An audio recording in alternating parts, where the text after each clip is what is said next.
Welcome back to Magic Muggle, a Harry Potter Aftershow. I'm your host, Eric Sequeira, aka Mr. Honest. And today, we close out Harry Potter and the Chamber of Secrets. Whether you're reading along, or watching the movies, or just here just to listen and, fondly remember when you read the books and saw the movies 5 years ago. These stories are timeless. We're diving into the finale, the Heir of Slytherin and Dobby's Reward. These two chapters are not just the climax of the book, they're the heart of its themes. Bravery, loyalty, and the choices that make us who we are. I'll be honest, one line in particular hit me so hard I actually cried reading it. I don't think I've ever cried reading a Harry Potter book. It just shows me that I'm more invested and more focused and enjoying this ride. I'll talk about that moment a little bit later because it deserves the spotlight. So without further ado, let's move into Chapter 17, the Heir of Slytherin. So Harry, Ron, and Lockhart to start the chapter descend through the pipes into the depths of Hogwarts. Yes, Moaning Myrtle's bathroom was the entrance to the Chamber of Secrets, and we learn that she died because she looked a snake in the eyes. It's more like a cave system at the bottom of the chamber, damp, echoing, and eerie. Along the way, they stumble across a terrifying sight. The massive shed skin of the Basilisk. It's huge, and it's proof of the monster's size and danger. Scary in its own right. Panic sets in for Lockhart when he sees this. So he seizes Ron's wand, attempts a memory charm, and it backfires. Finally, Ron's broken wand, it comes in use for the first time. It blasts apart the tunnel, and Ron and Lockhart are trapped behind rubble. Harry is forced to continue alone. Video game final boss energy right here, honestly. And Lockhart, his attempted memory charm completely wipes out his own memory. So we could just call that karma. This is something I won't say for the end. I'm just going to say now. I have a what if scenario. What if Ron had gone all the way in with Lockhart somehow, and they stumble across Tom Riddle together? I have a feeling in my heart and soul that Lockhart would have probably looked the Basilisk in the eye, and he'd be done instantly. Now, Ron, I think he might have fought alongside Harry, but probably would have gotten gravely hurt. I think he may get bitten and may have needed the Phoenix tears that we come to learn about in just a few crazy moments. The outcome overall would not change. Harry was always meant to face this trial alone. However, it would be a little bit darker if Lockhart died. It would be also a form of karma. It makes you wonder, did J.K. Rowling go through this sequence of thoughts? Did she think at first that Lockhart deserved to die because of his lies, or to live in confusion as karma sets in for all the bad things he's done to people to take their stories and make money off of them? He is a con artist, and he's not a wizard. And he could be a wizard. He knows vague, basic magic, like memory charms. Just never applied himself. At last, let's break off from this what-if scenario and the dead Lockhart timeline. Let's go back to the main Harry Potter timeline. Harry steps into the true Chamber of Secrets.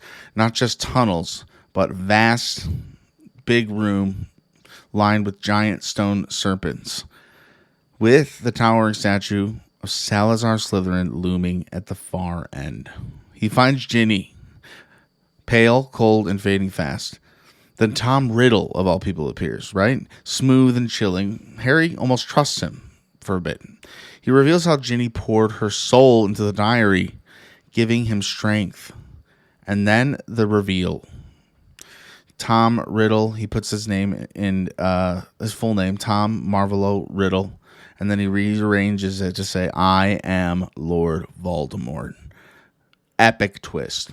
I love this twist, and it makes so much sense. And it's really cool we get to see young Voldemort square up against young Harry. And just an observation, he's not really even that great of a wizard. I'm wondering if he doesn't have his wand in this form from the journal, because he takes Harry's for a bit, and he doesn't have his own. So There's a lot of great dialogue and contrasts. Riddle actually starts to mock Harry. He sneers Dumbledore. He ridicules his loyalty as weakness. And Harry defends Dumbledore fiercely. You'll never be stronger than Dumbledore. He's the greatest sorcerer there is. And echoing is the line, you'll always find help in Hogwarts if it's needed. Something like that Dumbledore kind of hinted to Harry, who I think he just knew Harry and Ron were in Hagrid's hut that night. Something told me he knew. And, what's so great about this is Harry actually does become a super big underdog in this moment because the giant snake is terrifying, even in your mind. If you're thinking of the one in the movies, they exaggerated a bit, but in my mind, I think it was pretty accurate. We'll talk about the movie next week. This is the book. So, Fawkes and the Sorting Hat. Help arrives. Fawkes, the Phoenix, Dumbledore's pet, swoops down, carrying the Sorting Hat. Riddle laughs at the absurdity that this is what Dumbledore sends his representor. But from the hat will come the sword of Gryffindor.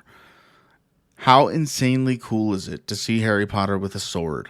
I didn't expect it, and when it happened, it makes me tingle a little bit inside, because the sword is just such a cool move. It would be Harry's pickaxe in Fortnite if he honestly got a skin. Epic Games, please. Now let's talk a little bit about the Basilisk battle. From the statue's open mouth, the basilisk emerges, enormous, ancient, and deadly.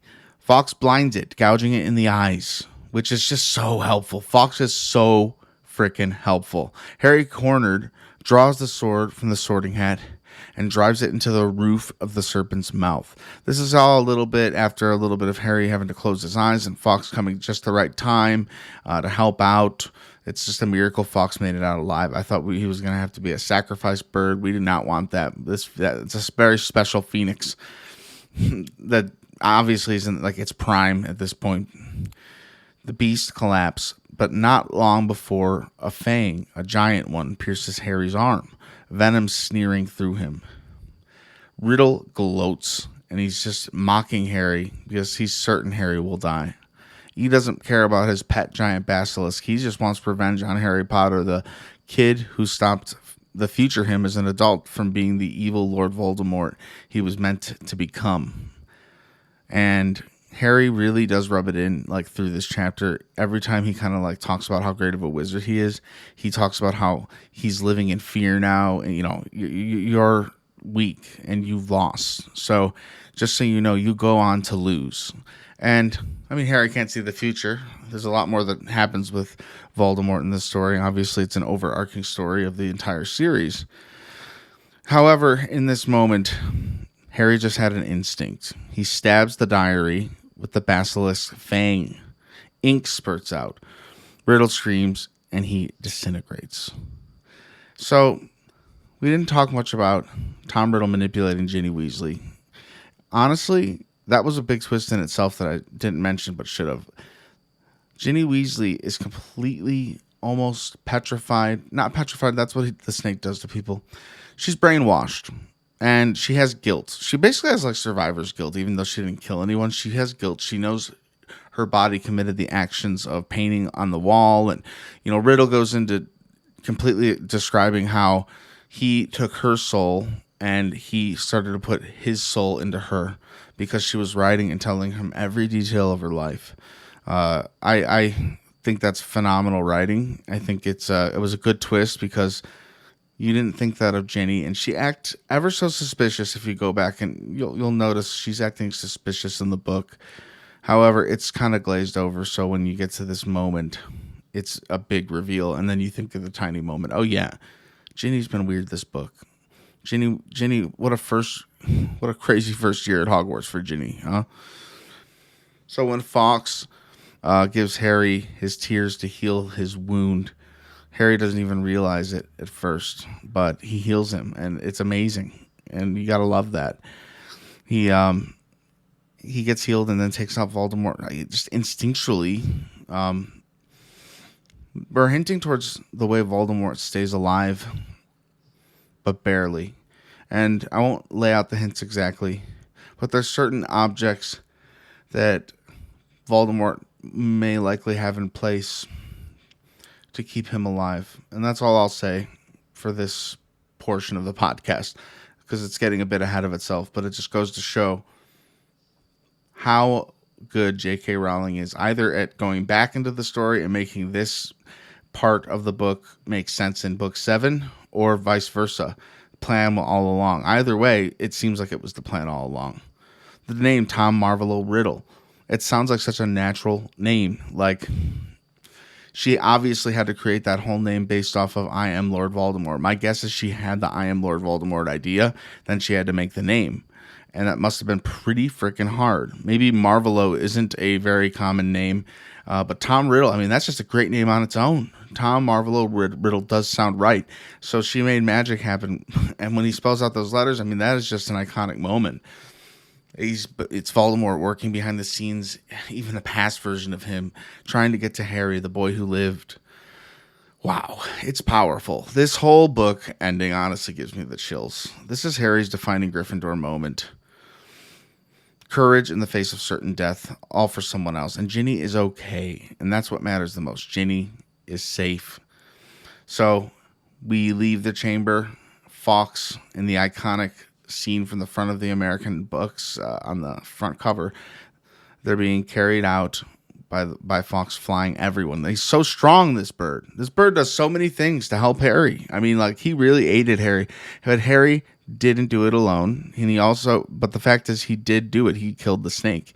He just had a great ally in Fawkes, someone that Tom Riddle / Voldemort could never expect. And that's why he takes him out agonizingly by killing that diary, and also killing Tom Riddle by doing that.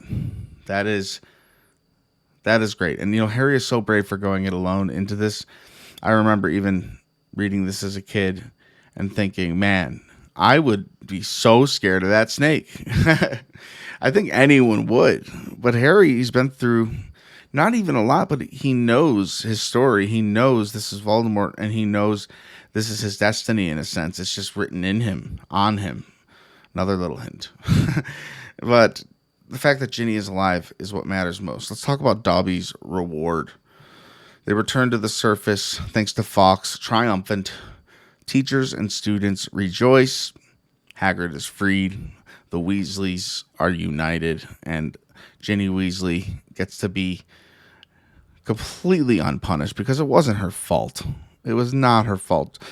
It is very clear that Lucius Malfoy planted that diary, and Harry calls him out on that. And Dumbledore asks kind of for everyone to leave the room so him and Harry can have a big conversation. And Harry confesses his shame to Dumbledore.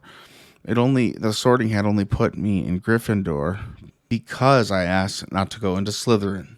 And Dumbledore beams at him and says, exactly, which makes you very different from Tom Riddle, something that Harry's worried about. Tom Riddle compares himself to Harry. They're very alike. They both speak Parseltongue, but part of the reason Dumbledore explains why he can speak Parseltongue is because when he got blasted by Voldemort's spell and got that lightning bolt scar on his forehead, most likely, Dumbledore says, he put a bit of himself inside of you, your soul. It's in you. So that kind of makes a lot of sense to Harry. And that's why he's very self-conscious. Dumbledore goes on, it's our choices, Harry, that show us what we truly are, far more than our abilities. This is the line that broke me. I did not expect to cry reading Chamber of Secrets, but this moment did it. It reached me as an adult in a way I couldn't have comprehended as a kid. It's not about our destiny or ability. It's about the choices we make. And in my own life, that truth has never felt more real. I don't need to tell you how I sobbed to this line, and it was a big moment for me. I don't cry very often at things. Like when I do, it's just kind of a big deal. And I didn't think I'd be crying at the line Dumbledore said, but it's so powerful and it's so true, and it speaks to everyone who has hesitations or wondering if they're good enough or wondering if they are in the right place and they made the right decision. I just love that. And let me just read that line one more time. It's our choices, Harry, that show us what we truly are, far more than our abilities. J.K. Rowling, my hat is off to you. I have chills.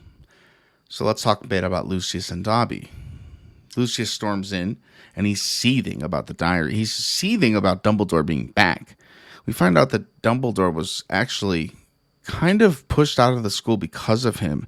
Lucius threatened the people who made that decision to get Dumbledore out of the school, but because of Harry, thank you, Harry Potter, he gets everyone back, and Harry acts pretty quickly in this moment, while Dumbledore is sort of implying that the Riddle diary got in the possession of Miss Weasley because of him, and Harry calls him out on that. He hides his own sock inside the diary and tries to hand it back to Lucius. Lucius tosses. It's unclear because I say he's hide the sock in it, but I swear in the book it was described he put the book in the sock, which I think maybe I read that wrong, or maybe they didn't. That's just the way I think it was written. I just read it. So either way, he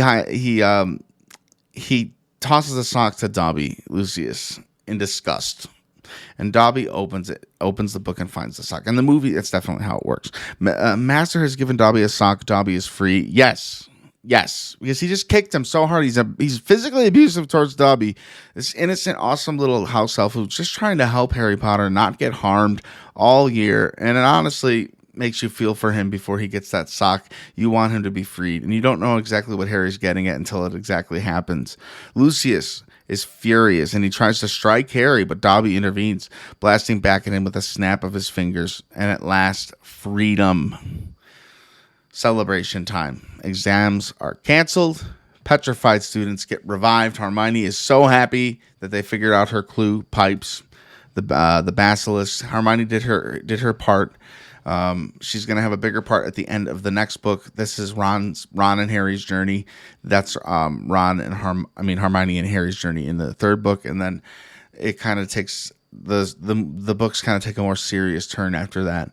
And Rowling leaves us with a sharp touch of dark humor that the Dursleys would be furious to know how many times Harry nearly died this year and didn't. When Ron asked Harry, "Aren't your family gonna be proud of you for this?" Like, I know, we all know it's like they don't care. It's horrible. It's comedy shaded with a bit of darkness, actually, foreshadowing where the story will go. And so the chamber closes. We learned Riddle's name. We saw the basilisk fall. We watched Harry prove himself in the Chamber of Secrets, not through powers, but through choice. And we saw Dobby win freedom with a sock.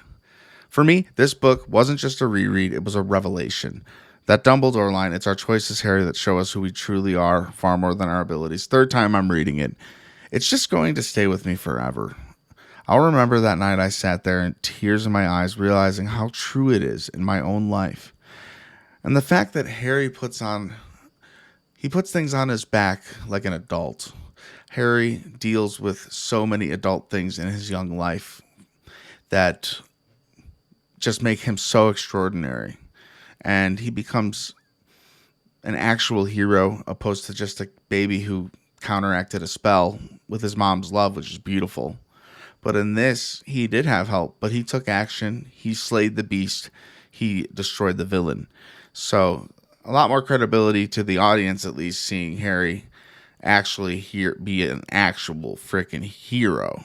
And I love that. Thank you for journeying with me through the Chamber of Secrets. What a fun read. Season 3 begins with The Prisoner of Azkaban. But next week we will be doing a movie review of Chamber of Secrets, followed by our Season 3 premiere of Prisoner of Azkaban. I got the artwork of the updated desk ready. I'm excited for you all to see it. And I'm just so pumped to be talking about this series with you. Whether you're listening to it as a companion to the movies or the books, or you're just here listening to it, reminiscing, and taking the nostalgia straight from my mouth to your heart. That sounded a little weird, but it was meant to sound magical. If you'd like to support the show, in the episode description, there is a tip jar. You can tip the jar, or you don't have to tip the jar. It's always appreciated, never expected, of course. And I will say, even more importantly, our link tree is in our description. Follow me on social media. If you're into the MCU, you could check out my other podcast, Marvel Maniac and MCU Aftershow. I love doing that too, and we get into a lot of stuff on that one. We're actually approaching episode 200, and more importantly, just follow me on socials. I'll keep you updated, and I maybe we'll make a Patreon for this one day, but as for now, I'm keeping it just the tip jar because we're still growing, and this is a long-term project for me because I want to cover all the TV series on this show as well. Ideally, I'd like to get through the books before we got to the series of the show, just so my seasons stay aligned. However, it's going to happen the way it happens. We're taking our time to appreciate and let the story settle every week. It's a different way of reading a book. I know some booktubers and podcasters would probably be able to read the whole series and do an episode on it, but we're just deep diving, and I love doing it. And I hope you're enjoying yourself too. And I hope you have a wonderful week. Until next week when we watch the movie Harry Potter and the Chamber of Secrets, I'll see you then. Wands down, hearts full. Thank you.